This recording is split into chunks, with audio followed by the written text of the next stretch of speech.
C'est à Guiry, à une trentaine de kilomètres de Cergy-Pontoise, que se trouve le musée archéologique du Val d'Oise.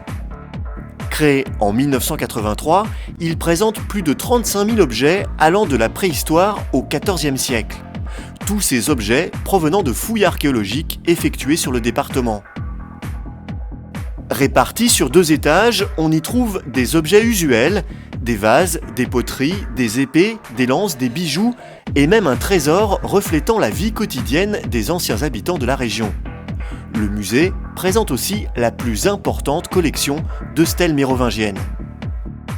Ces stèles étaient destinées, comme aujourd'hui d'ailleurs, à marquer l'emplacement des tombes. Et ce sont de rares monuments en dur de l'époque. Monuments, c'est tout petit pour des monuments, mais l'époque mérovingienne a laissé peu de traces de pierres, au contraire des gallo-romains.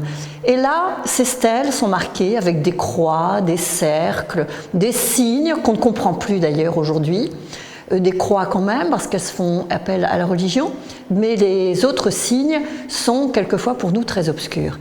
Et ces stèles étaient destinées à faire le lien entre le monde des morts et le monde des vivants qui venaient se recueillir auprès des esprits de leurs défunts.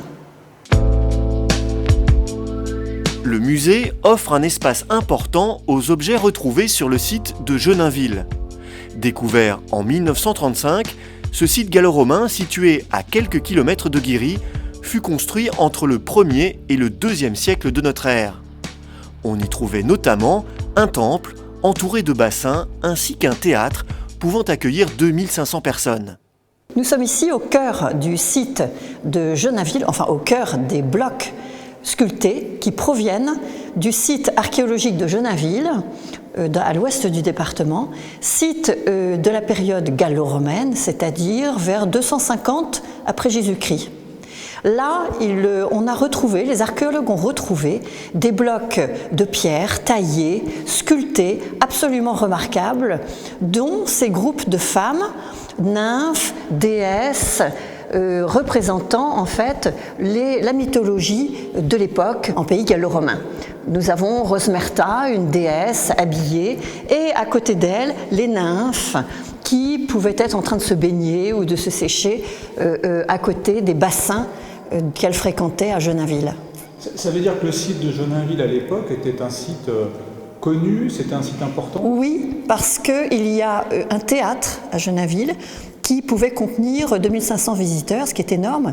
Et on se demande d'ailleurs aujourd'hui par quels moyens ils pouvaient arriver jusque-là, parce qu'on ignore justement les accès à ce site très important.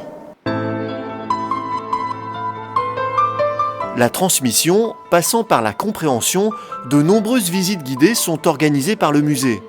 L'ambition étant d'être le plus pédagogique possible, tout en restant ludique. Le musée accueille ainsi près de 7000 scolaires par an et diverses animations et ateliers leur sont proposés. Certains plutôt originaux, comme nous l'explique Bénédicte, la responsable de l'animation. Alors là, en fait, on a reconstitué une scène de pique-nique actuelle. C'est le point de départ souvent de la visite, à partir de vestiges qu'ils connaissent, qu'ils utilisent. Ils vont même, au sein de leur visite, pique-niquer eux-mêmes.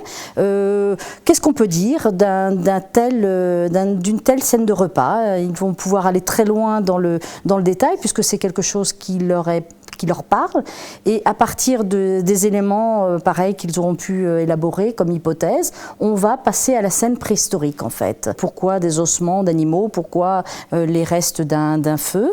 Et ensuite on élabore des hypothèses sur ce qui a pu se passer il y a environ 7000 ans à l'époque du néolithique, donc avec les poteries, la fabrication, une zone où les hommes de la préhistoire ont pu fabriquer des outils.